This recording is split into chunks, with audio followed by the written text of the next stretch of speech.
నమస్కారము. ఈరోజు కార్తీక మాసం యొక్క ప్రాశస్త్యాన్ని తెలియజేయు కార్తీక పురాణం పఠనం కోసం తెలుసుకుందాము. ప్రతి సంవత్సరము ఆశ్వయుజ బహుళ అమావాస్య అనగా దీపావళి అమావాస్య అయిన మరుసటి దినము నుండి ఈ కార్తీక మాసము ప్రారంభం అవుతుంది. మనకు సంవత్సరానికి 12 మాసములు ఉండగా వాటిలో ఏ మాసము శ్రేష్టమైనది అనగా కార్తీక మాసము అంటారు. కార్తీక మాసానికి అంతటి ప్రాముఖ్యత, గొప్పతనము, పవిత్రత ఎందుకు వచ్చాయి, అసలు ఆ మాసం యొక్క విశేషము ఏమిటి అనేది ఈ కార్తీక పురాణంలో చాలా వివరముగా చెప్పబడినది. కార్తీక మాస దీక్షను ఏ విధముగా ఆచరించాలి, ఆ మాసంలో పాటించవలసిన నియమాలు ఏమిటి, కార్తీక మాసంలో ఏ దేవతా పూజ మనకి శ్రేయస్కరం, కార్తీక మాసంలో ఎటువంటి దేవాలయాలు పుణ్యక్షేత్రాలు దర్శించాలి అనేవి కూడా కార్తీక పురాణంలో చాలా చక్కగా చెప్పబడ్డాయి. కార్తీక పురాణమును కార్తీక మాసంలో ప్రతిదినము చదివినా లేదా విన్నా కూడా చాలా పుణ్యం వస్తుంది. ఆ విధముగా ప్రతిదినము కార్తీక మాస దీక్షను చేసి కార్తీక పురాణమును పఠించిన ఎడల జన్మ జన్మల పాపములు తొలగిపోవునని తెలియజేయబడింది. అంతటి ప్రాముఖ్యత ఉన్న ఈ కార్తీక పురాణమును చదవాలి అని ఉన్నా చదవలేని వారు లేదా చదవటానికి సమయం లేనివారు లేదా చదవటం రాని వారి కోసం కనీసం వారు ఆ కార్తీక పురాణాన్ని విన్నా కూడా వారు చదివినంతటి పుణ్యాన్ని సంపాదించుకుంటారు అని చెప్పబడింది. కాబట్టి అటువంటి వారి కోసం ఈ కార్తీక పురాణ పఠనం చేయుచున్నాను. ఈ కార్తీక పురాణం పఠనం మొదలు పెట్టడానికి ముందు సిద్ధిగణేశ్వరుణ్ణి ఒకసారి స్మరిద్దాం. ఓం శుక్లాం భరధరం విష్ణుం శశివర్ణం చతుర్భుజం ప్రసన్నవదనం ధ్యాయేత్ సర్వవిఘ్నోపశాంతయేత్. ఓం మహాగణాధిపతయే నమః.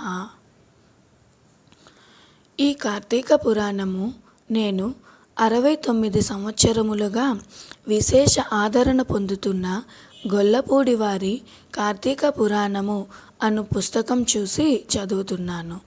ఇది నెల రోజుల నిత్య విధుల పట్టిక. ప్రతిదినము ఒక అధ్యాయం చెప్పున 30 దినములకు 30 అధ్యాయములు ఇందులో చెప్పబడినవి. ఈ వీడియోలో నేను 1వ అధ్యాయం నుండి 10వ అధ్యాయం వరకు చదవబోతున్నాను. మొదటి రోజు పారాయణము. కార్తీక పురాణము 1వ అధ్యాయము. కార్తీక మహత్యమును గురించి జనకుడు ప్రశ్నించుట. శ్రీమద్ అఖిలాండకోటి బ్రహ్మాండ మండలి ఆర్యావర్తమందు నైమసారణ్యంలో సౌనకాది మహామునులతో ఒక ఆశ్రమము నిర్మించుకొని సకల పురాణములు పుణ్యచరిత్రలు వారికి వినిపించుచు సూత మహాముని కాలం గడుపుచుండెను.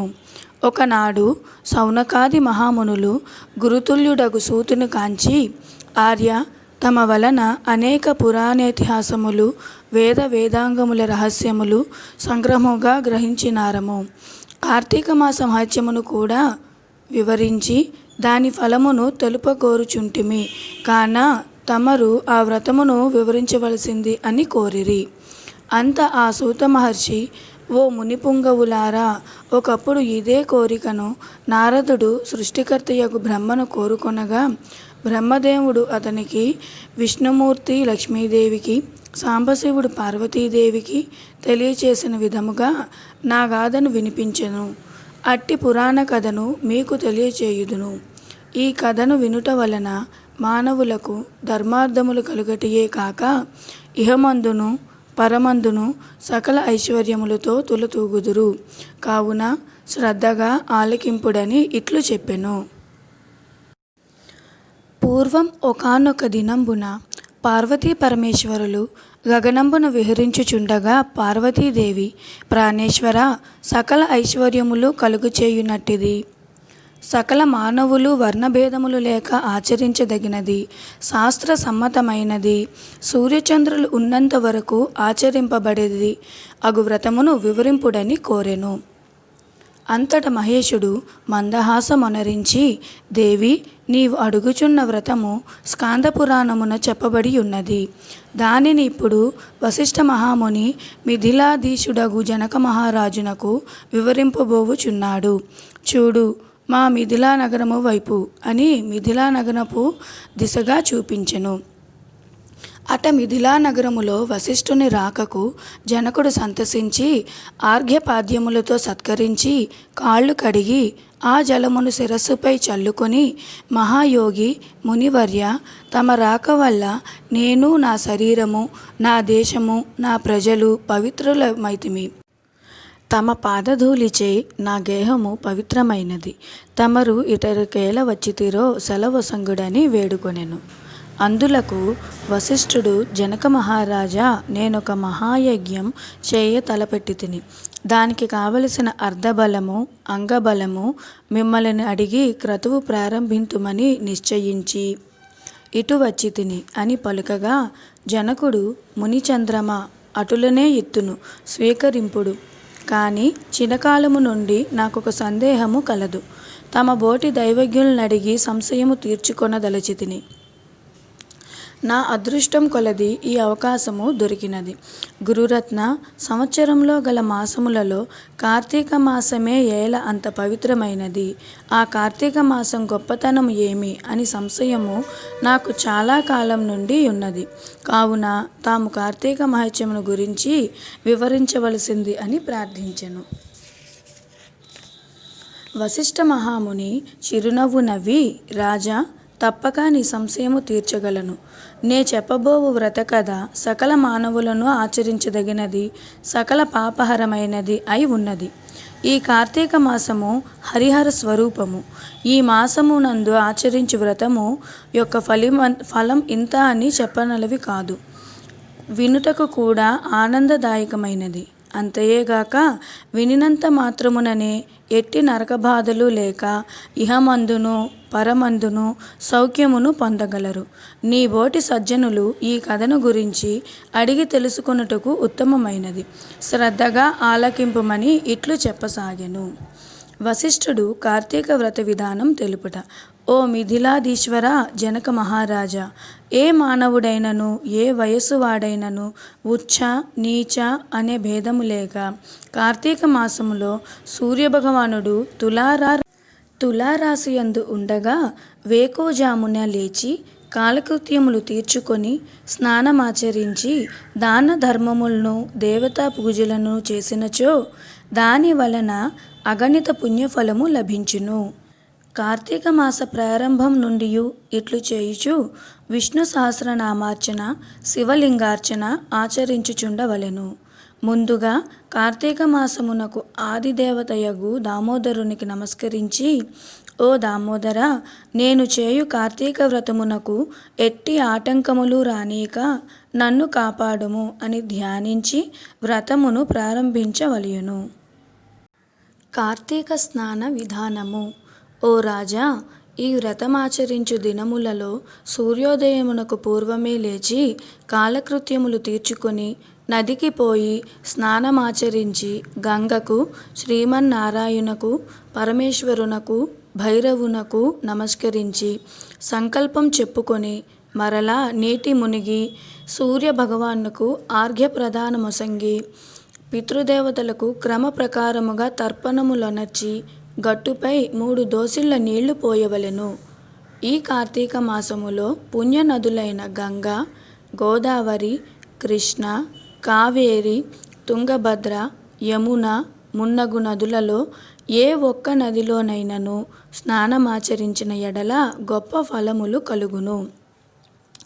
తడిబట్టలు వీడి మడిబట్టలు కట్టుకొని శ్రీ మహావిష్ణువునకు ప్రీతికరమైన పుష్పములను తానే స్వయముగా కోసి తెచ్చి నిత్య ధూప దీప నైవేద్యములతో భగవంతుని పూజ చేసుకొని గంధము తీసి భగవంతునికి సమర్పించి తాను బొట్టు పెట్టుకొని పిమ్మట అతిథి అభ్యాగతులను పూజించిన వారికి ప్రసాదమిడి తానా ఇంటి వద్ద గాని దేవాలయములో గాని లేక రావి చెట్టు మొదట గాని కూర్చుండి కార్తీక పురాణము చదవవలయును. ఆ సాయంకాలం సంధ్యావందనమాచరించి శివాలయం ముందు గాని విష్ణాలయం ముందు గాని లేక తులసికోట వద్ద గాని దీపారాధన చేసి శక్తిని బట్టి నైవేద్యం తయారు చేయించి స్వామికి సమర్పించి అందరికీ పంచిపెట్టి తరువాత తాను భుజింపవలయును. మరునాడు మృష్ణాన్నముతో భూతతృప్తి చేయవలయును. ఈ విధముగా వ్రతమాచరించిన స్త్రీ పురుషులకు పూర్వమందును ప్రస్తుత జన్మమందును చేసిన పాపము పోయి మోక్షమునకు అర్హుదులగుదురు. ఈ వ్రతము చేయుటకు అవకాశం లేని వారలు వ్రతము చేసిన వారలను చూసి వారికి నమస్కరించినచో వారికి కూడా తత్సమాన ఫలము దక్కును. ప్రథమాధ్యాయము మొదటి రోజు పారాయణము సమాప్తము. కార్తీక పురాణము ద్వితీయ అధ్యాయము రెండవ రోజు పారాయణము. సోమవార వ్రత మహిమ. జనక, ఇంతవరకు నీకు కార్తీక మాసమునందు ఆచరించవలసిన విధి క్రమము మాత్రమే తెలియచేసితిని. కార్తీక మాసములో సోమవార వ్రతమునకు ప్రత్యేక ప్రాముఖ్యత కలదు. కాన సోమవార వ్రత విధానమును దాని మహిమను గురించి వివరింతును. సావధానుడవై ఆలకించుము. కార్తీక మాసములో సోమవారము శివునకు అత్యంత ప్రీతికరమైన రోజు. ఆ రోజున స్త్రీ గాని పురుషుడు గాని ఏ జాతి వారైనను ఆ రోజంతయు ఉపవాసముండి నదీ స్నానము చేసి తమ శక్తి కొలది దానధర్మములు చేసి నిష్ఠతో శివదేవునకు బిల్వపత్రాలతో అభిషేకం చేసి సాయంత్రం నక్షత్ర దర్శనం చేసిన తరువాత భుజింపవలయును. ఈ విధముగా నిష్ఠతో ఉండి ఆ రాత్రి అంతయు జాగరణం చేసి పురాణ పఠనం ఒనరించి తెల్లవారిన తరువాత నదికి వెళ్ళి స్నానమాచరించి తిలాదానం చేసి తమ శక్తి కొలది పేదలకు అన్నదానం చేయవలెను. అటుల చేయలేని వారలు కనీసం 3 బ్రాహ్మణులకైనను తృప్తిగా భోజనం పెట్టి తాము భుజించవలెను. ఉండగలిగిన వారు సోమవారం నాడు 2 పూటల భోజనము కానీ ఏ విధమైన పలహారము కానీ తీసుకొనకుండా ఉండుట మంచిది. ఇట్లు కార్తీక మాసమందు వచ్చు సోమవార వ్రతమును చేసిన ఎడల పరమేశ్వరుడు కైలాస ప్రాప్తి కలిగించి శివసన్నిధికి చేర్చును. భర్త లేని వితంతువు సోమవార వ్రతమును ఆచరించి శివపూజ చేసినచో కైలాస ప్రాప్తియు, విష్ణు పూజ చేసినచో వైకుంఠ ప్రాప్తియు నొందును. దీనికి ఉదాహరణముగా ఒక ఇతిహాసము కలదు. దానిని నీకు తెలియపరిచెదను, శ్రద్ధగా వినుము.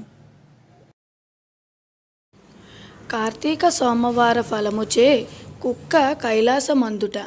పూర్వకాలమున కాశ్మీర దేశములో ఒక బ్రాహ్మణుడు కలడు.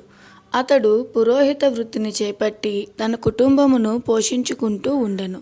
అతనికి చాలా దినములకు ఒక కుమార్తె కలిగెను. ఆమె పేరు స్వాతంత్య నిష్ఠురి. తండ్రి ఆమెను సౌరాష్ట్ర దేశీయుడగు మిత్రశర్మ అను సద్బ్రాహ్మణ యువకునికిచ్చి పెండ్లి చేసెను. ఆ బ్రాహ్మణ యువకుడు 4 వేదములు శాస్త్రములు అభ్యసించిన వాడైనందున సదాచార పరాయణుడై ఉండెను. అతడు భూతదయ కలిగినవాడు, నిత్య సత్యవాది, నిరంతరం భగవన్నామస్మరణ చేయుచూ ఉండేవాడు. అందుకు లోకములెల్లరూ అతనిని అపర బ్రహ్మ అని కూడా చెప్పుకొనుచుండెడివారు.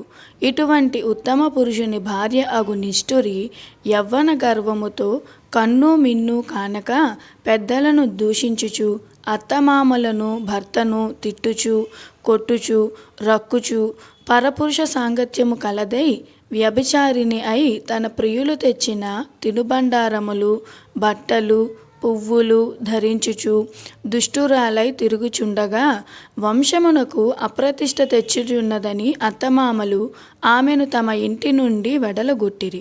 కానీ శాంతస్వరూపుడగు ఆమె భర్త మాత్రం ఆమె యందు అభిమానము పోక ఆమె ఎంతటి నీచ కార్యములు చేసినను సహించి చీ పొమ్మనక విడువక ఆమెతోడనే కాపురము చేయుచుండెను. కానీ చుట్టుప్రక్కల వారా నిష్ఠురి గయ్యాళితనమునకు ఏవగించుకొని ఆమెకు కర్కస అనే ఎగతాళి పేరును పెట్టుటచే అది మొదలు అందరూ దానిని కర్కస అనియే పిలుస్తూ ఉండేవారు. ఇట్లు కొంతకాలం జరిగిన పైన ఆ కర్కస ఒకనాటి రాత్రి ఏకశయ్యపై తన భర్త గాఢ నిద్రలో ఉన్న సమయమును చూచి మెల్లగా లేచి తాళి కట్టిన భర్తయన్న విచక్షణ కానీ దయా దాక్షిణ్యాలు కానీ లేక ఒక బండరాతిని తెచ్చి అతని తలపై గట్టిగా కొట్టినది. వెంటనే అతడు చనిపోయెను. ఆ మృతదేహమును ఎవరి సహాయము అక్కరలేకనే అతి రహస్యముగా దొడ్డిదారిన గొంపోయి ఊరి చివరనున్న పాడు నూతిలో పడవేసి పైన చెత్తాచెదరములతో నింపి ఏమియూ ఎరగని దానివలె ఇంటికి వచ్చెను. ఇక తనకు ఏ ఆటంకములు లేవని ఇంకా విచ్చలవిడిగా సంచరించుచు తన సౌందర్యం చూసి ఎందరినో క్రీగంటనే వశపరుచుకుని వారల వ్రతమును పాడుచేసి నానా జాతి పురుషులతోడను రమించుచు వర్ణ సంకరులాయెను. అంతయేగాక పడుచుకన్యలను భర్తలతో కాపురం చేయుచున్న పడుచులను తన మాటలతో చేరదీసి వారికి కూడా దుర్బుద్ధులు నేర్పి పాడుచేసి విటులకు దార్చి తాను ధనార్జన కూడా చేయసాగెను. జనకరాజా, యవ్వన బింకము ఎంతో కాలం ఉండదు కదా. కాలమొక్క రీతిగా నడవదు. క్రమక్రమముగా ఆమెలోని యవ్వనం నశించినది. శరీరమందు మేహవ్రణములు బయలుదేరినవి. ఆ వ్రణముల నుండి చీము, రక్తము, రసి కారుట ప్రారంభం అయ్యెను. దానికి తోడు శరీరమంతా కుష్ఠువ్యాధి బయలుదేరి దుర్గంధం వెడలుచున్నది. దినదినము శరీర పటుత్వం కృషించి కురీపి అయి భయంకర రోగములతో బాధపడుచున్నది. ఆమె యవ్వనములో నుండగా ఎన్నో విధాల తృప్తి కలిగించిన విటులు ఏ ఒక్కరూ ఇప్పుడు ఆమెను తొంగి చూడరైరి. ఆ పరిసర ప్రాంతానికి వెళ్ళిన ఎడల తమల నెటులైనను పలకరించునని ఆ వీధి మొగమైనను చూడకుండిరి. కర్కస ఇటుల నరక బాధములను అనుభవించుచు పురుగులు పడి కొంతకాలమునకు చనిపోయినది. బ్రతికినన్నాళ్ళు ఒక్కనాడైనా పురాణ శ్రవమైనను చేయని పాపిష్ఠురాలు కదా. చనిపోయిన వెంటనే భయంకరులైన యమభటులు ఆమెను గొంపోయి ప్రేతరాజగు యముని సన్నిధిలో ఉంచగా యమధర్మరాజు చిత్రగుప్తుల వారిచే ఆమె పాపపుణ్యముల జాబితాను చూపించి, భటులారా, ఈమె పాపచరిత అంతా ఇంతా కాదు. వెంటనే ఈమెను తీసుకుని వెళ్ళి ఎర్రగా కాల్చిన ఇనుప స్తంభమునకు కట్టబెట్టుడు అని ఆజ్ఞాపించెను. విటులతో సుఖించినందులకు గాను యమభటులు ఆమెను ఎర్రగా కాల్చిన ఇనుప స్తంభమును కౌగిలించుకోమని చెప్పిరి. భర్తను బండరాతితో కొట్టి చంపినందుకు గాను ఇనుప గదలతో కొట్టిరి. పతివ్రతలను వ్యభిచారిణులుగా చేసినందుకు సలసలా క్రాగిన నూనెలో పడవేసిరి. తల్లిదండ్రులకు అత్తమామలకు అపకీర్తి తెచ్చినందుకు సీసము కరిగించి నోటిలోనూ చెవులలోనూ పోసి ఇనుప కడ్డీలు కాల్చి వాతలు పెట్టిరి. తుదకు కుంభీపాకమును నరకములో వేయగా అందు ఇనుప ముక్కలు గల కాకులు, విషసర్పాలు, తేళ్లు, జెర్రులు కుట్టినవి. ఆమె చేసిన పాపములకు ఇటు 7 తరాల వాళ్ళు అటు 7 తరాల వాళ్ళు నరక బాధలు పడుచుండిరి. ఈ ప్రకారముగా నరక బాధలు అనుభవించి కడకు కళింగ దేశమున కుక్క జన్మమెత్తి ఆకలి బాధ పడలేక ఇల్లిల్లు తిరుగుచుండగా కర్రలతో కొట్టువారు కొట్టుచు, తిట్టువారు తిట్టుచు, తరుమువారు తరుముచూ ఉండిరి.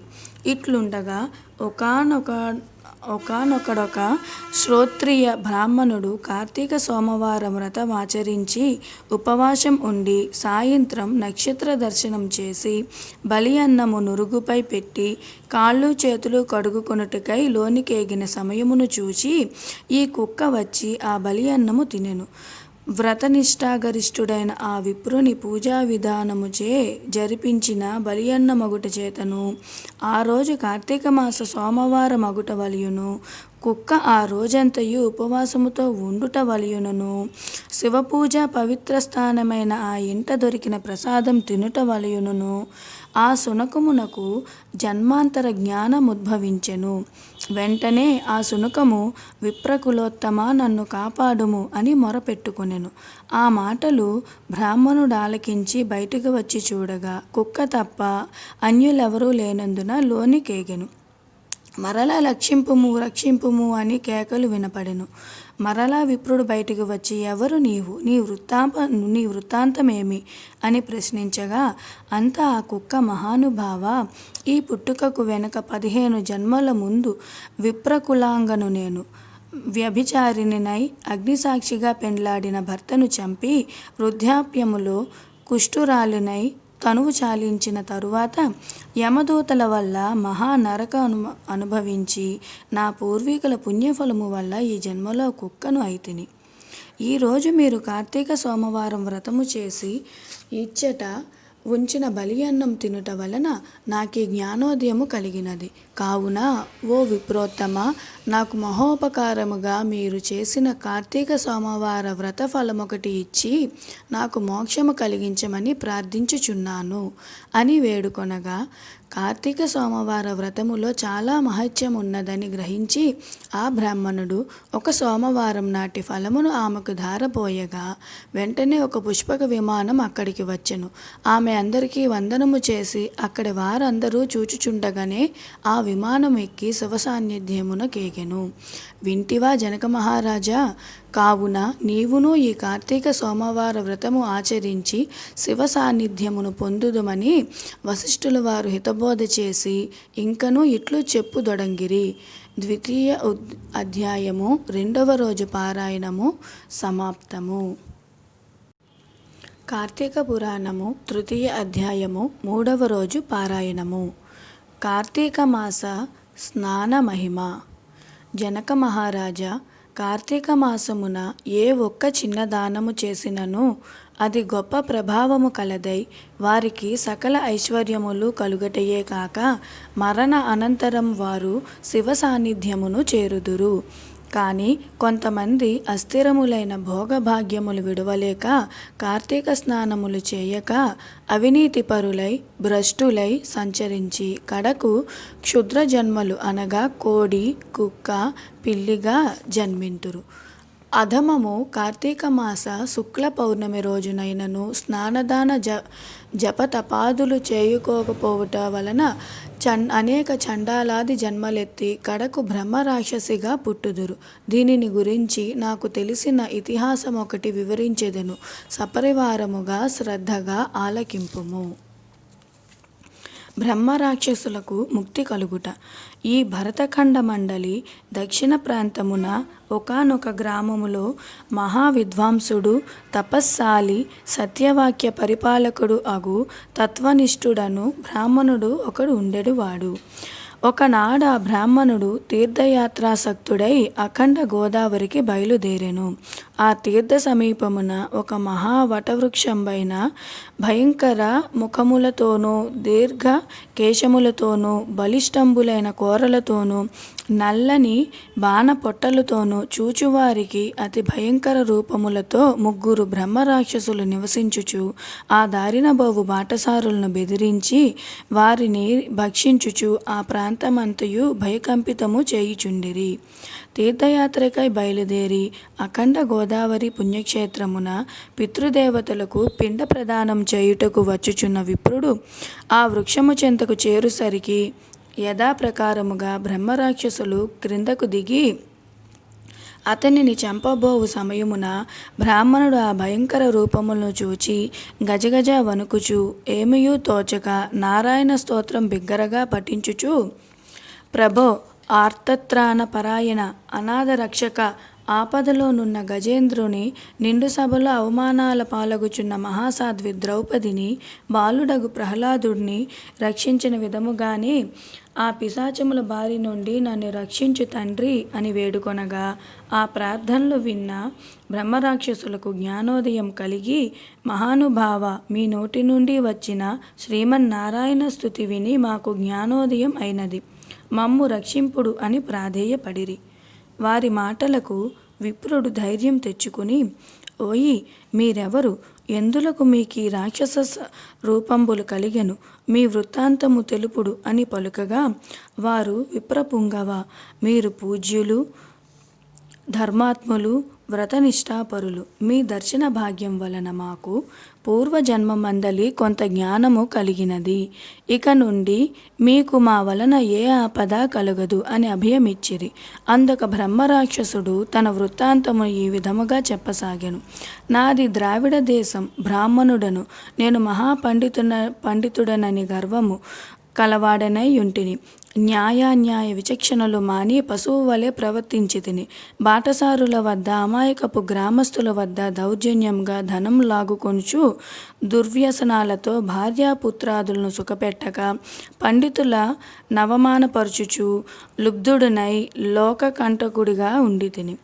ఇట్లుండగా ఒకానొక పండితుడు కార్తీక మాస వ్రతమును యథావిధిగా ఆచరించి భూతృప్తి కొరకు బ్రాహ్మణ సమారాధన చేయు తలంపుతో పదార్థ సంపాదన నిమిత్తం దగ్గరున్న నగరమునకు బయలుదేరి తిరుగు ప్రయాణంలో మా ఇంటికి అతిథిగా వచ్చెను.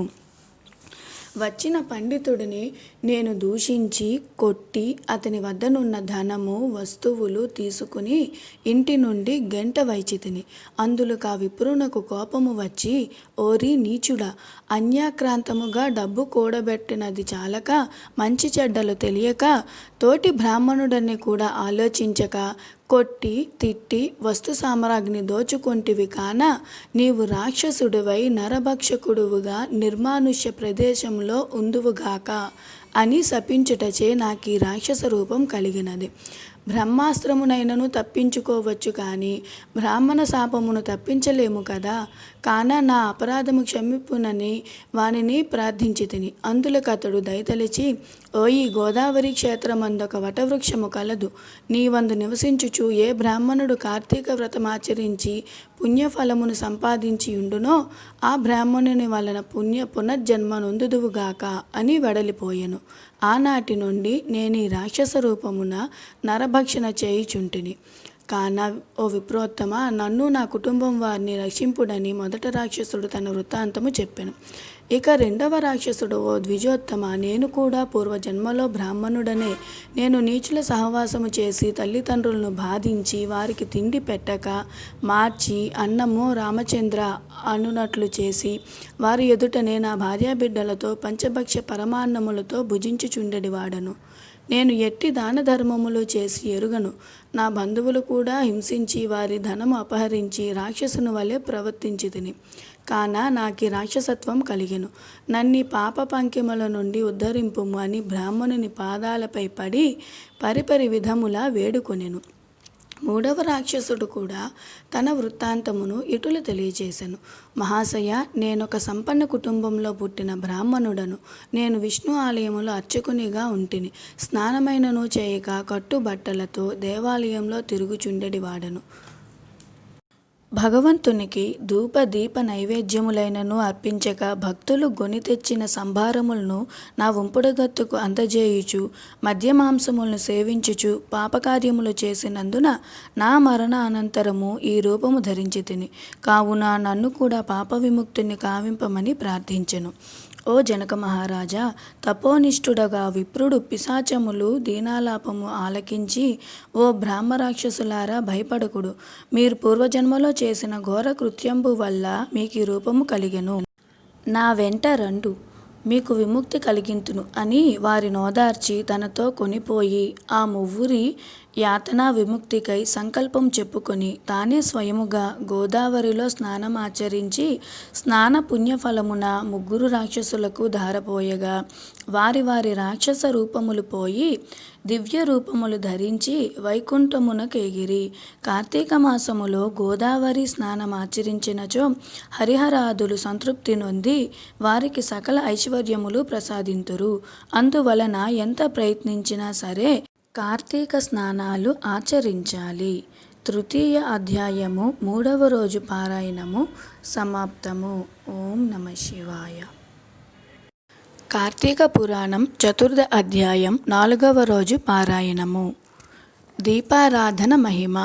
ఈ విధముగా వశిష్ఠుడు కార్తీక మాస వ్రతము యొక్క మహిమ వల్ల బ్రహ్మరాక్షస జన్మ నుండి కూడా విముక్తి నొందెదరని చెప్పుచుండగా జనకుడు మహాతపస్వి, తమరు తెలియజేయు ఇతిహాసములు వినిన కొలది తనివి తీరకున్నది. కార్తీక మాసములో ముఖ్యముగా ఏమేమి చేయవలయునో, ఎవరిని ఉద్దేశించి పూజ చేయవలయునో వివరింపుడు అని కోరగా వశిష్ఠుల వారు ఇట్లు చెప్పదొడిగిరి. జనక, కార్తీక మాసమందు సర్వ సత్కార్యములను చేయవచ్చును. దీపారాధన ముందు ముఖ్యము, అతి ముఖ్యము. దీని వలన మిగులు ఫలము పొందవచ్చును. శివకేశవులు ప్రీత్యర్థము శివాలయమున కానీ విష్ణాలయమునందు కానీ దీపారాధనమును చేయవచ్చును. సూర్యాస్తమయమందు కానీ దీపముంచిన వారు సర్వ పాపములను పోగొట్టుకుని వైకుంఠ ప్రాప్తి పొందుదురు. కార్తీక మాసమందు హరిహరాదుల సన్నిధిలో ఆవు నీతితో కానీ, కొబ్బరి నూనెతో కానీ, అవిసె నూనెతో కానీ, విప్ప నూనెతో కానీ ఏది దొరకనప్పుడు ఆముదముతో కానీ దీపం వెలిగించి ఉంచవలెను. దీపారాధన ఏ నూనెతో చేసినను మిగులు పుణ్యాత్ములుగాను భక్తిపరులుగాను ఉండుటయే కాక అష్టైశ్వర్యములు కలిగి శివ సన్నిధికేగుదురు. ఇందుకొక కథ కలదు, వినుము. శత్రుజిత్ కథ.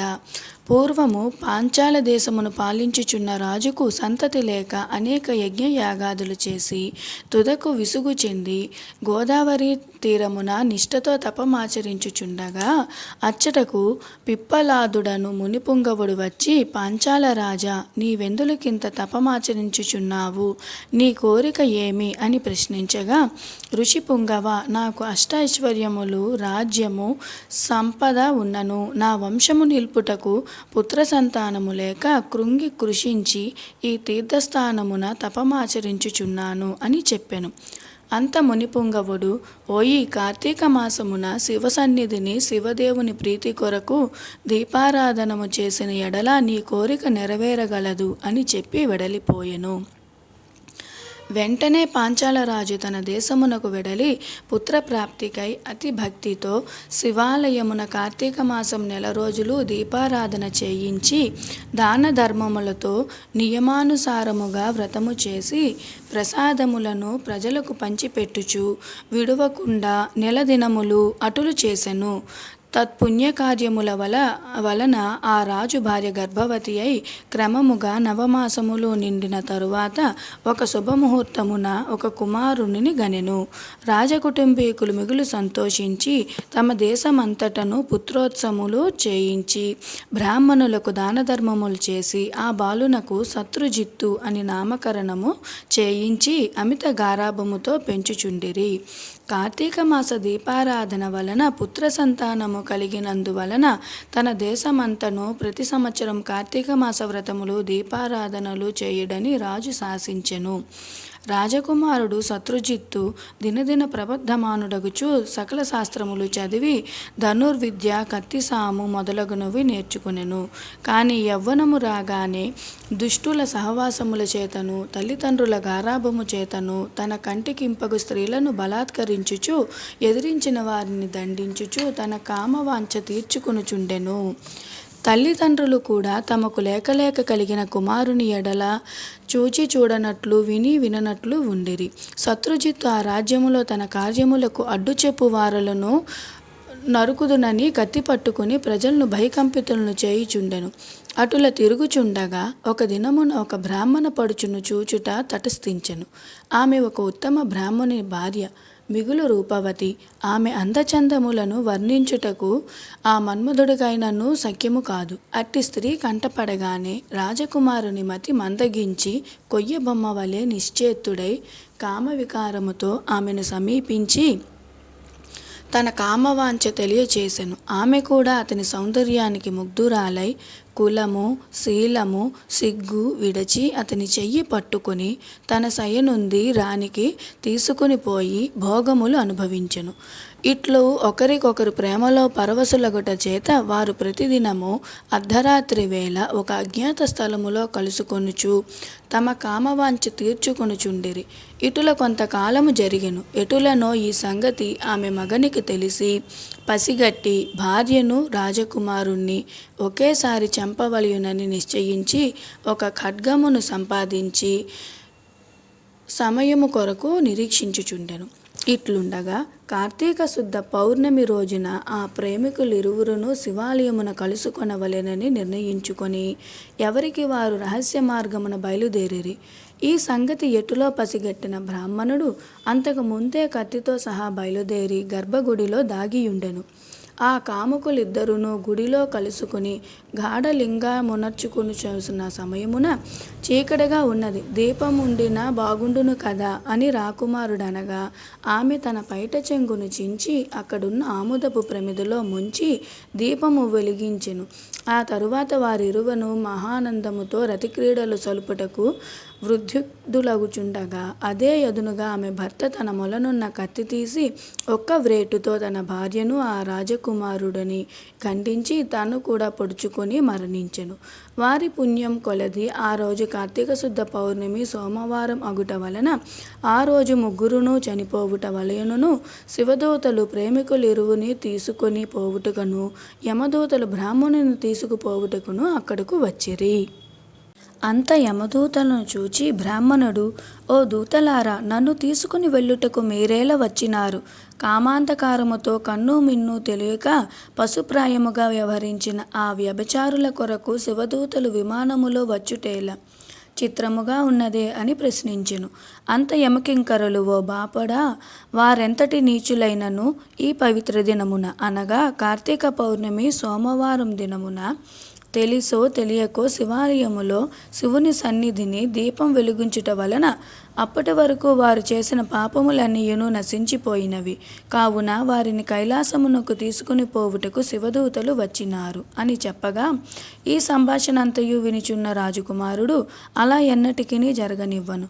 తప్పొప్పులు ఎలాగున్నప్పటికీ మేము ముగ్గురము ఒకే సమయములో ఒకే స్థలములో మరణించితిమి కనుక ఆ ఫలము మా అందరికీ వర్తించవలసిందే అని తాము చేసిన దీపారాధన ఫలములో కొంత ఆ బ్రాహ్మణుడుకు దానం చేశాను. వెంటనే అతనికి కూడా పుష్పక విమానం ఎక్కించి శివ సాన్నిధ్యమునకు చేర్చిరి. వింటివా రాజా, శివాలయములో దీపారాధన చేయుట వలన ప్రేమికులు చేసిన పాపములు పోవటియే కాక కైలాస ప్రాప్తి కూడా కలిగెను.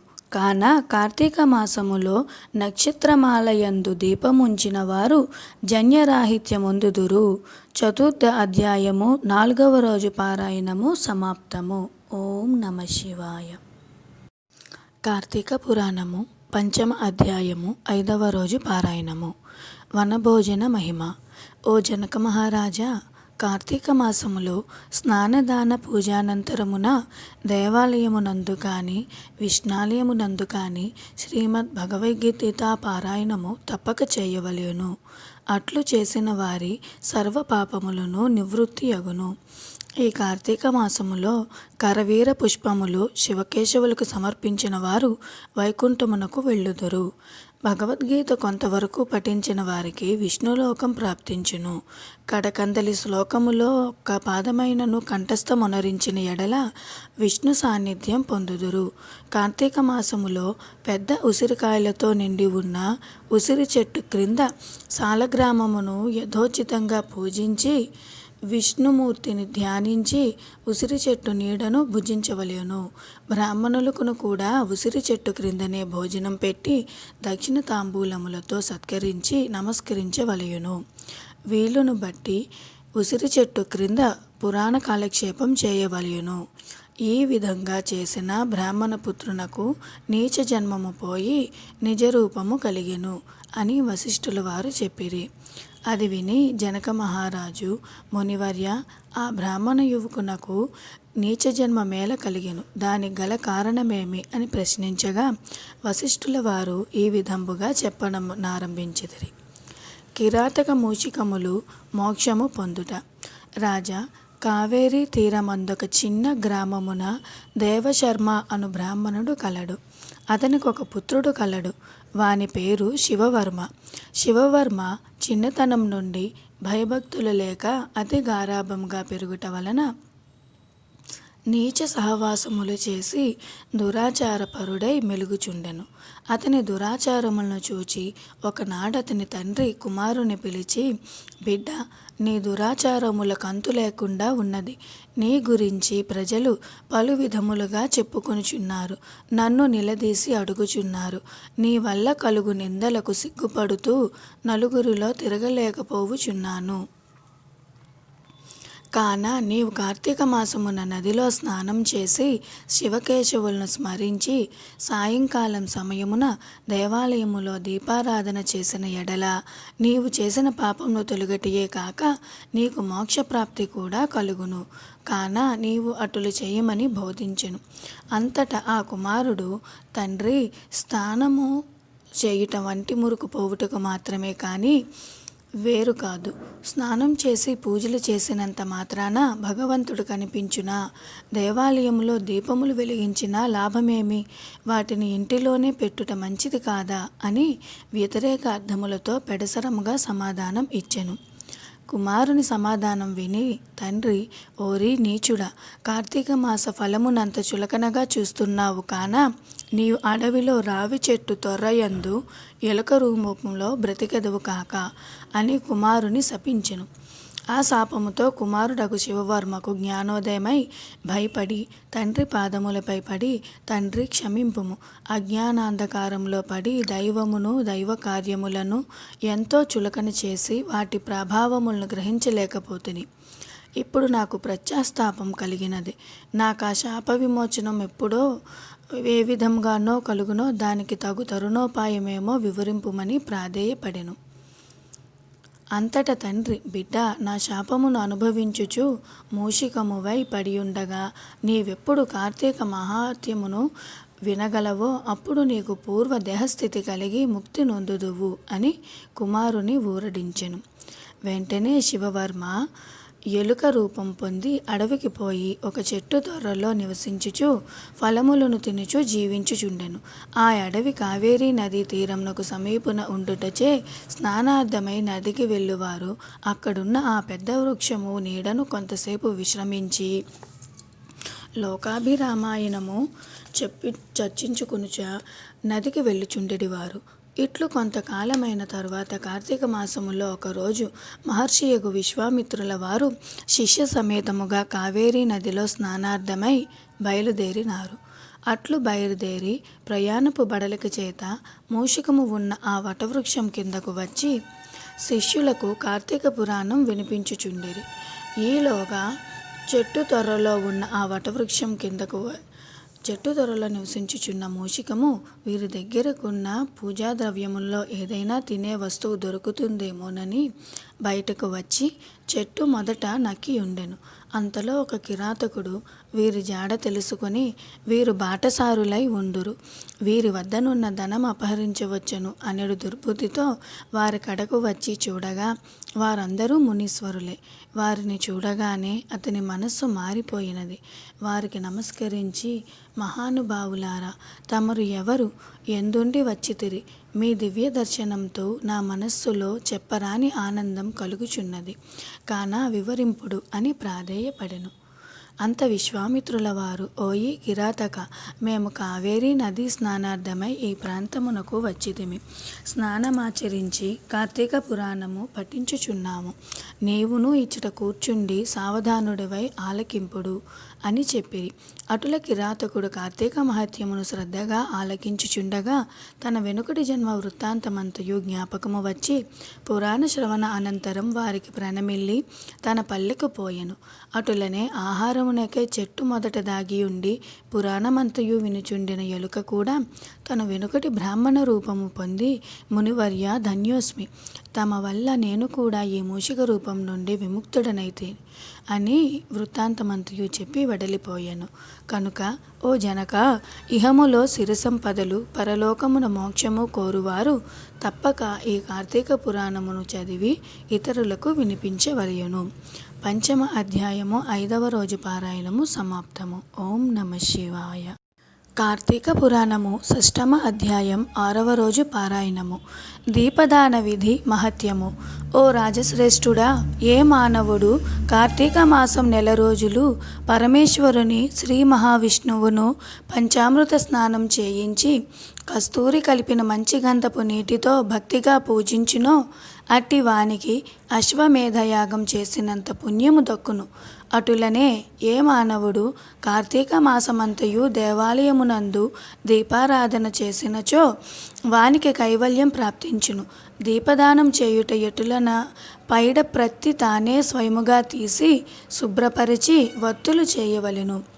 వరిపిండితో కానీ గోధుమ పిండితో కానీ ప్రమిదల వలె చేసి వత్తులు వేసి ఆవు నెయ్యి వేసి దీపం వెలిగించిన ఆ ప్రమిదను బ్రాహ్మణునకు దానమియ్యవలెను.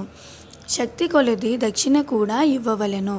ఈ ప్రకారముగా కార్తీక మాసమందు ప్రతిదినము చేసి ఆఖరి రోజున వెండితో ప్రమిదను చేయించి బంగారంతో వత్తిని చేయించి ఆవు నెయ్యి నిండుగా పోసి వెనుక చేసిన ప్రకారముగా గోధుమ పిండితో ప్రమిదను చేసి ఆవు నెయ్యి పోసి దీపం వెలిగించి ఈ నెల రోజులు దానం చేసిన బ్రాహ్మణునికే ఇది కూడా దానమిచ్చిన ఎడల సకల ఐశ్వర్యములు కలుగటియే కాక మోక్షప్రాప్తి కలుగును. దీపదానం చేయువారు ఇట్లు వచింపవలయును. శ్లోకం.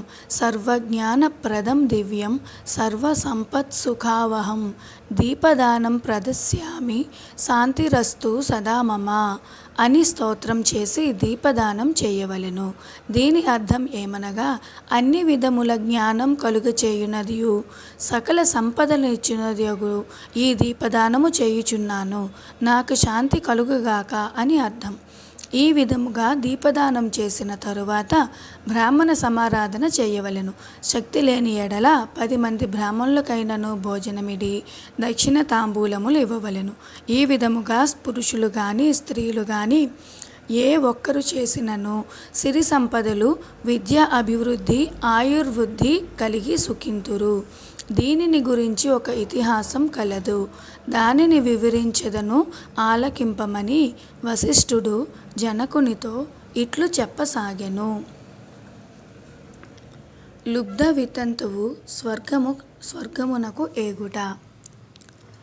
పూర్వకాలమున ద్రావిడ దేశమునందు ఒక గ్రామమున ఒక స్త్రీ కలదు. ఆమెకు పెండ్లి అయిన కొద్ది కాలమునకే భర్త చనిపోయెను. సంతానము కానీ ఆఖరికి బంధువులు కానీ లేరు. అందుచే ఆమె ఇతరుల ఇండ్లలో దాసీ పని చేయుచు అక్కడే భుజించుచు ఒకవేళ వారి సంతోషం కొలది ఏమైనా వస్తువులు ఇచ్చిన ఎడల ఆ వస్తువులను ఇతరులకు హెచ్చు ధరలకు అమ్ముకొనుచు ఆ విధముగా తన వద్ద పోగైన సొమ్మును వడ్డీలకు ఇచ్చి మరింత డబ్బును కూడబెట్టుకొనుచు దొంగలు దొంగలించి తీసుకువచ్చిన వస్తువులను తక్కువ ధరకు కొని ఇతరులకు ఎక్కువ ధరలకు అమ్ముకొనుచు సొమ్ము కూడబెట్టుకొనుచుండెను. ఈ విధముగా కూడబెట్టిన ధనమును వడ్డీలకు ఇస్తూ శ్రీమంతుల ఇండ్లలో దాసీ పనులు చేస్తూ తన మాటలతో వారిని మంచి చేసుకుని జీవించుచుండెను. ఎంత సంపాదించిననేమి ఆమె ఒక్క దినము కూడా ఉపవాసము కానీ దేవుని మనసారా ధ్యానించుట కానీ చేసి ఎరుగదు. పైగా వ్రతములు చేసేవారిని, తీర్థయాత్రలకు వెళ్ళేవారిని చూసి అవహేళన చేసి ఏ భిక్షగానికి పిడికిడు బియ్యము అయినా పెట్టక తాను తినక ధనమును కూడబెట్టుచుండెను. అటుల కొంతకాలము జరిగెను. ఒక రోజున ఒక బ్రాహ్మణుడు శ్రీరంగములోని శ్రీరంగ నాయకులను సేవించుటకు బయలుదేరి మార్గమధ్యమున ఈ స్త్రీ ఉన్న గ్రామమునకు వచ్చి ఆ దినమున అక్కడొక సత్రములో మజిలీ చేసెను. అతడు ఆ గ్రామములోని మంచి చెడ్డలను తెలుసుకుని ఆ పిసినారి స్త్రీ సంగతి కూడా తెలుసుకుని ఆమె కడకు వెళ్ళి, అమ్మా, నా హితవచనములు ఆలకింపుము. నీకు కోపం వచ్చినా సరే నేను చెప్పుచున్న మాటలను ఆలకింపుము. మన శరీరము శాశ్వతము కాదు, నీటి బుడగల వంటివి. ఏ క్షణములోనైనా మృత్యువు మనల్ని తీసుకుని పోవునో ఎవరూ చెప్పలేరు. పంచభూతములు, సప్తధాతువులతో నిర్మించబడిన ఈ శరీరంలోని ప్రాణము, జీవము పోగానే చర్మము, మాంసము కుళ్ళి దుర్వాసన కొట్టి అసహ్యముగా తయారగును. అటువంటి ఈ శరీరాన్ని నీవు నిత్యమని భ్రమించుచున్నావు. ఇది అజ్ఞానముతో కూడిన దురాలోచన. తల్లి, నీవు బాగా ఆలోచించుకొనుము. అగ్నిని చూచి మిడుత దానిని తినేద్దామని భ్రమించి దగ్గరకు వెళ్ళి భస్మమగుచున్నది. అటులనే మానవుడు కూడా ఈ తనువు శాశ్వతమని నమ్మి అంధకారంలో పడి నశించుచున్నాడు. కాన నా మాటలు ఆలకించి నీవు తినక ఇతరులకు పెట్టక అన్యాయంగా ఆర్జించిన ధనము ఇప్పుడైనా పేదలకు దాన ధర్మములు చేసి పుణ్యమును సంపాదించుకొనుము. ప్రతిదినము శ్రీమన్నారాయణుని స్మరించి వ్రతాధికములు చేసి మోక్షము పొందుము. నీ పాప పరిహార్థముగా వచ్చే కార్తీక మాసమంతయు ప్రాతకాలమున నదీ స్నానమాచరించి దాన ధర్మములు చేసి బ్రాహ్మణులకు భోజనం పెట్టినచో వచ్చే జన్మలో నీవు పుణ్యవతివై సకల సౌభాగ్యములు పొందగలవని ఉపదేశమిచ్చెను. ఆ వితంతువురాలు బ్రాహ్మణుడు చెప్పిన మాటలకు తన్మయురాలై మనస్సు మార్చుకొని నాటి నుండి దాన ధర్మములు చేయుచు కార్తీక మాస వ్రతం ఆచరించుటకు జన్మరాహిత్యమై మోక్షము పొందెను. కావున కార్తీక మాస వ్రతములో అంత మహత్యం ఉన్నది. షష్టమ అధ్యాయము 6వ రోజు పారాయణము సమాప్తము. ఓం నమః శివాయ. కార్తీక మాసము సప్తమ అధ్యాయము 7వ రోజు పారాయణము. శివకేశవార్చన విధులు. వశిష్ఠుల వారు జనకునకింకనూ ఇటుల బోధించిరి. రాజా, కార్తీక మాసం గురించి దాని మహత్యము గురించి ఎంత వినినను తనివి తీరదు. ఈ మాసములో శ్రీ మహావిష్ణువును సహస్ర కమలములతో పూజించిన వారి ఇంట లక్ష్మీదేవి స్థిరముగా ఉండును. తులసి దళములతో కానీ బిల్వపత్రములతో కానీ సహస్రనామ పూజ చేసిన వారికి జన్మరాహిత్యము కలుగును. కార్తీక మాసమందు ఉసిరి చెట్టు క్రింద సాలగ్రామముంచి భక్తితో పూజించిన ఎడల వారికి కలుగు మోక్షం ఇంతింత కాదు. అటులనే బ్రాహ్మణులకు కూడా ఉసిరిక చెట్టు కింద భోజనం పెట్టి తాను తినిన సర్వపాపములు పోవును. ఈ విధముగా కార్తీక స్నానములు దీపారాధనలు చేయలేని వారు ఉదయం సాయంకాలం ఏ గుడికైనను వెళ్ళి భక్తితో సాష్టాంగ నమస్కారములైనను చేసిన ఎడల వారి పాపములు నశించును. సంపత్తి గలవారు శివకేశవుల ఆలయములకు వెళ్ళి భక్తితో దేవతార్చన హోమాదులు దాన ధర్మములు చేసినచో అశ్వమేధము చేసినంత ఫలము దక్కుటయే కాక వారి పితృదేవతలకు కూడా వైకుంఠ ప్రాప్తి కలుగును. శివాలయమున కానీ విష్ణువాలయమున కానీ జెండా ప్రతిష్ఠించినచో యమకింకరులు దగ్గరకు రాలేరు సరికదా. పెనుగాలికి ధూళిరాసులు ఎగిరిపోయినట్లే కోటి పాపములైనను పటాపంచలై పోవును. ఈ కార్తీక మాసములో తులసి కోట వద్ద ఆవు పేడతో అలికి వరిపిండితో శంకుచక్ర ఆకారములో ముగ్గు పెట్టి నువ్వులు ధాన్యములు పోసి వాటిపై ప్రమిదను ఉంచి నిండా నువ్వులు నూనె పోసి వత్తును వేసి వెలిగించవలయును. ఈ దీపము రాత్రింబవళ్ళు ఆరకుండా ఉండవలయును. దీనినే నందా దీపం అందురు. ఈ విధముగా చేసి నైవేద్యమిడి కార్తీక పురాణం చదువుచుండిన ఎడల హరిహరులు సంతసించి కైవల్యం మొసంగెదరు. అటులనే కార్తీక మాసములో ఈశ్వరునికి జిల్లేడు పూలతో అర్చించిన ఆయుర్వృద్ధి కలుగును. సాలగ్రామమునకు ప్రతినిత్యం గంధం పట్టించి తులసి దళములతో పూజించవలయును. ఏ మనుజుడు ధనము బలము కలిగియు కార్తీక మాసమందు పూజాదులు సలపడో ఆ మానవుడు మరుజన్మలో సునకమై తిండి దొరకక ఇంటింటా తిరిగి కర్రలతో దెబ్బలు తింటూ నీచ స్థితిలో చచ్చును. కావున కార్తీక మాసం నెల రోజులు పూజలు చేయలేని వారు ఒక్క సోమవారమైనను చేసి శివకేశవులను పూజించినను మాసఫలము కలుగును. కనుక ఓ రాజా, నీవు కూడా ఈ వ్రతం ఆచరించి తరింపుము అని చెప్పెను. నమశివాభ్యాం నవయౌవనాభ్యాం పరస్పరాశ్లిష్ట వపుర్ధరాభ్యాం నాగేంద్ర కన్యా వృషకేతనాభ్యాం నమో నమ శంకర పార్వతీభ్యాం. సప్తమ అధ్యాయం 7వ రోజు పారాయణము సమాప్తము. ఓం నమః. కార్తీక పురాణము అష్టమ అధ్యాయం 8వ రోజు పారాయణము. శ్రీహరినామస్మరణ సర్వఫలప్రదము. వశిష్ఠుడు చెప్పినదంతా విని, మహానుభావ, తమరు చెప్పిన ధర్మములన్నిటినీ శ్రద్ధగా వింటిని. అందు ధర్మము బహు సూక్ష్మమనియు పుణ్యము సులభముగా కలుగుననియు అది నదీ స్నానము, దీపదానము, ఫలదానము, అన్నదానము, వస్త్రదానము వలన కలుగుననియు చెప్పితిరి. ఇట్టి స్వల్ప ధర్మముల చేతనే మోక్షం లభించుచుండగా వేదోక్తముగా యజ్ఞయాగాదులు చేసిన కానీ పాపములు పోవని మీ వంటి మునిశ్రేష్ఠులే చెప్పుచుందురు కదా. మరి తమరు ఇది సూక్ష్మములో మోక్షముగా కనబరిచినందుకు నాకు అమిత ఆశ్చర్యం కలుగుచున్నది. దుర్మార్గులు కొందరు సదాచారములను పాటింపగా వర్ణశంకరుల రౌరవాది నరకహేతువులకు మహాపాపములు చేయువారు ఇంత తేలికగా మోక్షం పొందుట వజ్రపు కొండను గోటితో పెకిలించుట వంటిది. కావున దీని మర్మమును విడమర్చి విపులీకరించేమని ప్రార్థించుచున్నాను అని కోరెను. అంతట విశిష్టుల వారు చిరునవ్వు నవ్వి, జనక మహారాజా, నీవు వేసిన ప్రశ్న సహేతుకమైనదే. నేను వేదాంగములను కూడా పఠించితిని. నాలోని కూడా సూక్ష్మ మార్గములున్నవి. అవి ఏమనగా సాత్విక, రాజస, తామసములను ధర్మములు 3 రకములు. సాత్వికమనగా దేశకాల పాత్రలు 3ను సమకూడిన సమయమున సత్వమను గుణము జనించి ఫలమంతయును పరమేశ్వరార్పితము కావించి మనోవాక్కాయ కర్మలచే నొనర్చిన ధర్మము. ఈ ధర్మమందు ఎంతయో ఆధిక్యత కలదు. సాత్విక ధర్మము సమస్త పాపములను నాశనమునర్చి పవిత్రులను చేసి దేవలోక భూలోక సుఖములు చేకూర్చును.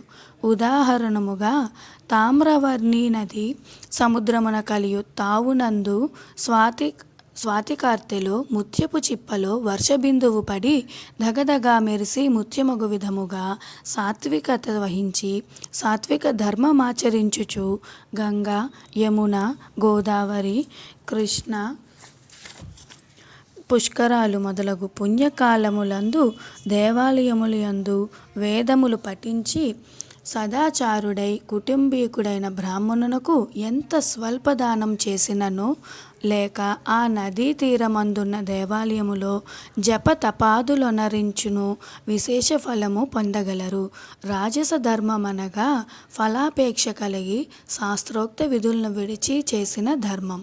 ఆ ధర్మం పునర్జన్మహేతువై కష్టసుఖాలు కలిగించినది అగును. తామస ధర్మమనగా శాస్త్రోక్త విధులను విడిచి దేశకాల పాత్రలు సమకూడని సమయమున డాంబికాచరణార్థం చేయు ధర్మం. ఆ ధర్మం ఫలము నీయదు. దేశకాల పాత్రలు సమకూడినప్పుడు తెలిసి కానీ తెలియక కానీ ఏ స్వల్ప ధర్మం చేసినను గొప్ప ఫలం ఇచ్చును. అనగా పెద్ద కట్టెల గుట్ట చిన్న అగ్ని కణములతో భస్మమైనట్లు శ్రీమన్నారాయణ నామము తెలిసి కానీ తెలియక కానీ ఉచ్చరించిన వారికి సకల పాపములు పోయి ముక్తి నొందుదురు. దానికి ఒక ఇతిహాసము కలదు. అజామీలుని కథ. పూర్వకాలమందు కన్యాకుబ్జము నగరమున 4 వేదములు చదివిన ఒక విప్రుడు కలడు. అతని పేరు సత్యవ్రతుడు. అతనికి సకల సద్గురున రాశియగు హేమవతియగు భార్య కలదు. ఆ దంపతులు అన్యోన్య ప్రేమ కలిగి అపూర్వ దంపతులని పేరు బడసిరి. వారికి చాలా కాలమునకు లేక ఒక కుమారుడు జన్మించెను. వారా బాలునికి అతి గారాభముగా పెంచుచు అజామీలుడని నామకరణము చేసిరి. ఆ బాలుడు దినదిన ప్రవర్ధమానడగుచు అతి గారాభం వలన పెద్దలను కూడా నిర్లక్ష్యముగా చూచుచు దుష్ట సహవాసములు చేయుచు విద్యను అభ్యసించక బ్రాహ్మణ ధర్మములు పాటించక సంచరించుచు ఉండెను. ఈ విధముగా ఉండగా కొంతకాలమునకు యవ్వనము రాగా కామాంధుడై మంచి చెడ్డలు మరచి యజ్ఞోపవీతము త్రెంచి మద్యం సేవించుచు ఒక ఎరుకల జాతి స్త్రీని వలచి నిరంతరం ఆమెతోనే కామక్రీడలలో తేలియాడుచు ఇంటికి రాకుండా తల్లిదండ్రులను మరచి ఆమె ఇంటినే భుజించుచుండెను. అతిగారాభం ఎట్లు పరిణమించినదో వింటివా రాజా? తమ బిడ్డలపై ఎంత అనురాగమున్ననో పైకి తెలియపరచక చిన్ననాటి నుంచి అదుపు ఆజ్ఞలలో నుంచకపోయిన ఎడల ఈ విధంగానే జరుగును. కావున అజామీలుడు కులభ్రష్టుడు కాక వాని బంధువులతన్ని విడిచిపెట్టిరి. అందుకు అజామీలుడు రెచ్చిపోయి వేట వలన పక్షులను జంతువులను చంపుతూ కిరాత వృత్తిలో జీవించుచుండెను. ఒక రోజున ఆ ఇద్దరు ప్రేమికులు అడవిలో వేటాడుతూ ఫలములు కోయిచుండగా ఆ స్త్రీ తేనె పట్టుకై చెట్టెక్కి తేనె పట్టు తీయబోగా కొమ్మ విరిగి క్రింద పడి చనిపోయెను. అజామీలుడు ఆ స్త్రీపై పడి కొంతసేపు ఏడ్చి తరువాత ఆ అడవి అందే ఆమెను దహనం చేసి ఇంటికి వచ్చెను. ఆ ఎరుకల దానికి అంతకుముందే ఒక కుమార్తె ఉండెను. కొంతకాలమునకు ఆ బాలికకు యుక్త వయస్సు రాగా కామాంధకారముచే కన్ను మిన్ను కనక అజామీలుడు ఆ బాలికను కూడా చేపట్టి ఆమెతో కూడా కామక్రీడలలో తేలియాడుచుండెను. వారికి 2 కొడుకులు కూడా కలిగిరి. 2 పురిటిలోనే చచ్చిరి. మరలా ఆమె గర్భము ధరించి ఒక కుమారుని కనెను. వారిద్దరూ ఆ బాలునికి నారాయణ అని పేరు పెట్టి పిలుచుచు ఒక్క క్షణమైనను విడవక ఎక్కడకు వెళ్ళినా వెంట పెట్టుకుని వెళ్ళుచు నారాయణ నారాయణ అని ప్రేమతో సాకుచుండిరి. కానీ నారాయణ అని స్మరించిన ఎడల తన పాపములు నశించి మోక్షం పొందవచ్చునని మాత్రం అతనికి తెలియకుండెను. ఇట్లు కొంతకాలం జరిగిన తరువాత అజామీలునకు శరీర పటుత్వం తగ్గి రోగగ్రస్తుడై మంచము పట్టి చావుకు సిద్ధపడి ఉండెను. ఒకనాడు భయంకరాకారముతో పాశాది ఆయుధములతో యమభటులు ప్రత్యక్షమయ్యిరి. వారిని చూచి అజామీలుడు భయం చెంది కుమారునిపై ఉన్న వాత్సల్యం వలన ప్రాణములు విడవలేక నారాయణ నారాయణ అని అనుచు ప్రాణములు విడిచెను. అజామిలుని నోట నారాయణ. కార్తీక పురాణము 9వ అధ్యాయము 9వ రోజు పారాయణము. విష్ణు పార్షద యమదూతల వివాదము. ఓ యమదూతలారా, మేము విష్ణుదూతలము, వైకుంఠం నుండి వచ్చితిమి. మీ ప్రభువగు యమధర్మరాజు ఎటువంటి పాపాత్ముల్ని తీసుకుని రమ్మలని మిమ్మల్ని పంపెను అని ప్రశ్నించిరి. అందుకు జవాబుగా యమదూతలు, విష్ణుదూతలారా, మానవుడు చేయు పాపపుణ్యాదులను సూర్యుడు, చంద్రుడు, భూదేవి, ఆకాశము, ధనంజయాది వాయువులు రాత్రింబవళ్ళు సంధ్యాకాలం సాక్షులుగా ఉండి ప్రతిదినము మా ప్రభువు కడకు వచ్చి విన్నవించుచుందురు. మా ప్రభువుల వారి కార్యకలాపములను చిత్రగుప్తునిచే చూపించి ఆ మనుజుని అవసాన కాలమున మమ్ము పంపి వారిని రప్పించెదరు. పాపులెటువంటి వారో వినుడు. వేదోక్త సదాచారములు విడిచి వేదశాస్త్రములను నిందించువారును, గోహత్య, బ్రాహ్మణ హత్య మహాపాపములు చేసినవారు, పరస్త్రీలను కామించినవారు, పారాన్న భక్తులు, తల్లిదండ్రులను, గురువులను, బంధువులను, కులవృత్తిని తిట్టి హింసించుచు ఉన్నవారును, జీవహింస చేయువారును, దొంగ పద్దులతో వడ్డీలు పెంచి ప్రజలను పీడించువారును, జారత్వం చోరత్వంచే భ్రష్టులగువారును, ఇతరుల ఆస్తిని స్వాహా చేయువారును, శిశుహత్య చేయువారును, శరణన్న వారిని కూడా వదలకుండా బాధించువారును, చేసిన మేలు మరచి కృతజ్ఞులను, పెండ్లిండ్లు శుభకార్యములు జరగనివ్వక అడ్డు తగిలేవారును పాపాత్ములు. వారు మరణించగానే తన కడకు తీసుకువచ్చి నరకమందు పడద్రోసి దండింపుడని మా యమధర్మరాజు గారికి ఆజ్ఞ. అది అటులుండగా ఈ అజామీలుడు బ్రాహ్మణుడై పుట్టి దురాలోచనలకు కులభ్రష్టుడై జీవహింసలు చేసి కామాంధుడై వావి వరసలు లేక సంచరించిన పాపాత్ముడు. వీనిని విష్ణులోకమునకు ఎట్లు తీసుకుని పోవుదరు అని అడుగగా విష్ణుదూతలు, ఓ యమకింకరులారా, మీరెంత అవివేకులు, మీకు ధర్మ సూక్ష్మములు తెలియవు. ధర్మ సూక్ష్మములెట్టివో చెప్పెదను వినుడు.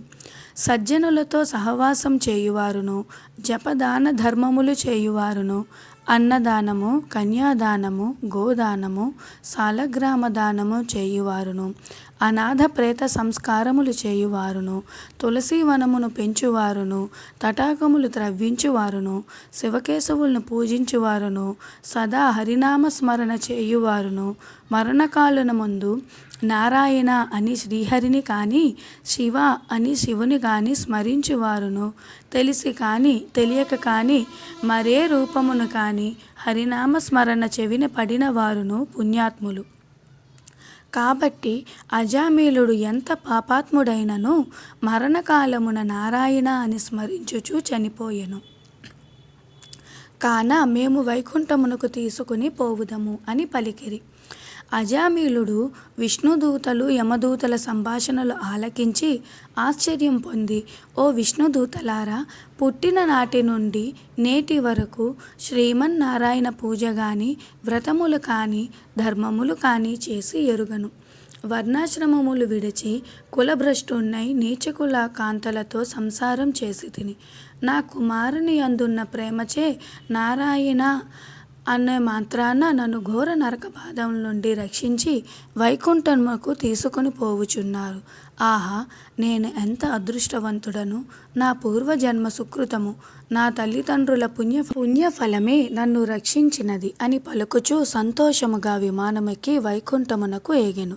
కావున ఓ జనక చక్రవర్తి, తెలిసి గాని తెలియక కాని నిప్పును ముట్టిన ఎట్టులు బొబ్బలెక్కి బాధ కలిగించునో అటులనే శ్రీహరినామ స్మరణ చేసిన ఎడల కార్తీక పురాణము 10వ అధ్యాయము 10వ రోజు పారాయణము. అజామిళుని పూర్వజన్మ వృత్తాంతము. జనకుడు వశిష్ఠుల వారిని గాంచి, మునిశ్రేష్ఠ, ఈ అజామిళుడు ఎవరు? వాడి పూర్వజన్మం ఎటువంటిది? పూర్వజన్మంబున ఎట్టి పాపములు చేసి యుండెను? ఇప్పుడు ఈ విష్ణుదూతలు వైకుంఠమునకు తీసుకుని పోయిన తరువాత ఏమి జరిగెను వివరించవలసిందిగా ప్రార్థించెను. అంతా ఆ మునిశ్రేష్ఠుడు జనక మహారాజును గాంచి ఇట్లు పలికెను. జనక, అజామిళుని విష్ణుదూతలు వైకుంఠమునకు తీసుకుని పోయిన తరువాత యమకింకరులు తమ ప్రభువగు యమధర్మరాజు కడకేగి, ప్రభు, తమ ఆజ్ఞ ప్రకారము అజామిళుని తీసుకుని వచ్చుటకు వెళ్ళగా అచ్చటకు విష్ణుదూతలు కూడా వచ్చి మాతో వాదించి అజామిళుని విమానమెక్కించి వైకుంఠమునకు తీసుకుని పోయిరి. మేము చేయునది లేక చాలా విచారించుచు ఇచ్చటకు వచ్చినారము అని భయకంపితులై విన్నవించుకునిరి. ఔరా, ఎంత పని జరిగెను! ఎప్పుడూ ఇట్టి విధముగా జరిగి ఉండలేదే. దీనికి బలమైన కారణం ఏదైనా ఉండి ఉండవచ్చును అని యముడు తన దివ్యదృష్టితో అజామిళుని పూర్వజన్మ వృత్తాంతం తెలుసుకొని, ఓహో, అదియా సంగతి. తన అవసాన కాలమున నారాయణ అని వైకుంఠవాసుని నామస్మరణ చేసి యుండెను. అందులకు గాను విష్ణుదూతలు వచ్చి వానిని తీసుకుని పోయిరి.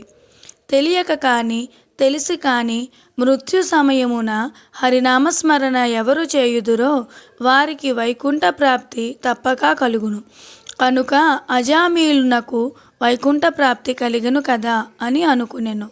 అజామిళుడు పూర్వజన్మలో మహారాష్ట్ర దేశమున ఒకానొక శివాలయములో అర్చకుడుగా ఉండెను.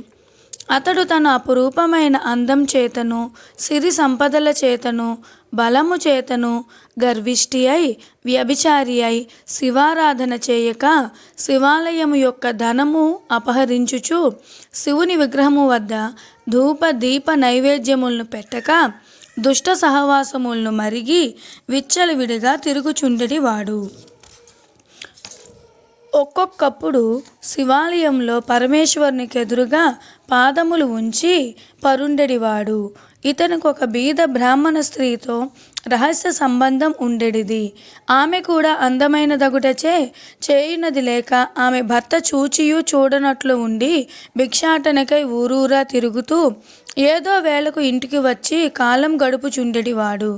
ఒకనాడు పొరుగురికి వెళ్ళి యాచన చేసి పెద్ద మూటతో బియ్యము కూరలు నెత్తిన పెట్టుకుని వచ్చి అలసిపోయి, నాకు ఈ రోజున ఆకలి మిక్కుటముగా ఉన్నది, త్వరగా వంట చేసి పెట్టుము అని భార్యతో అనెను.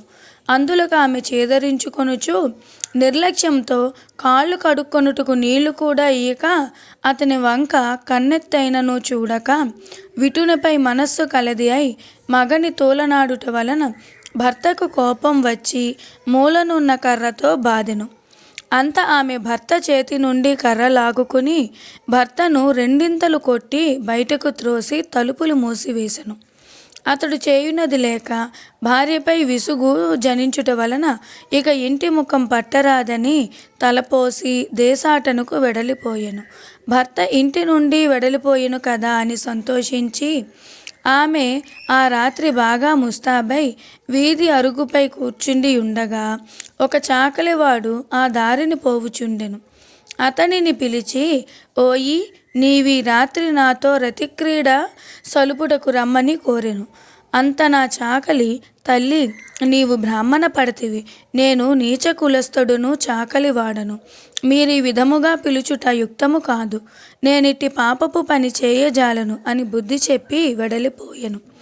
ఆమె ఆ చాకలివాని అమాయకత్వముకు లోపల నవ్వుకొని అచ్చటి నుండి బయలుదేరి ఆ గ్రామ శివార్చకుని కడిగేగి తన కామవాంఛ తీర్చమని పరిపరి విధముల బ్రతిమాలి ఆ రాత్రి అంతయు అతని గడిపి ఉదయమున ఇంటికి వచ్చి, అయ్యో, నేను ఎంతటి పాపమునకు ఒడిగట్టి తిని అగ్నిసాక్షిగా పెండ్లాడిన భర్తను ఇంటి నుండి వెడలగొట్టి క్షణికమైన కామవాంఛకు లోనయ్యి మహా అపరాధము చేసి తిని అని పశ్చాత్తాపమొంది ఒక కూలివాణిని పిలిపించి కొంత ధనమిచ్చి తన భర్తను వెదికి తీసుకురావలసిందిగా పంపెను. కొన్ని దినములు గడిచిన తరువాత భర్త ఇంటికి రాగా పాదములపై పడి తన తప్పులను క్షమించమని ప్రార్థించెను. అప్పటి నుండి ఆమె మంచి నడవడికను అవలంబించి భర్త అనురాగమునకు పాత్రురాలయ్యెను. కొంతకాలమునకు శివార్చకునకు ఏదియో వ్యాధి సంక్రమించి దినదినము క్షీణించుచు మరణించెను. అతడు రౌరవాది నరకకూపముల బడి నానా బాధలు పొంది మరల నరజన్మమెత్తి సత్యవ్రతుడను బ్రాహ్మణోత్తమునకు కుమారుడై కార్తీక మాసమున నదీ స్నానమును చేసి దేవతా దర్శనం చేసి ఉండుట వలన నేడు జన్మముల పాపములు నశించుట చేత అజామీలుడై పుట్టెను. ఇప్పటికీ తన అవసాన కాలమున నారాయణ అని శ్రీహరిని స్మరించుట వలన వైకుంఠమునకు పోయెను.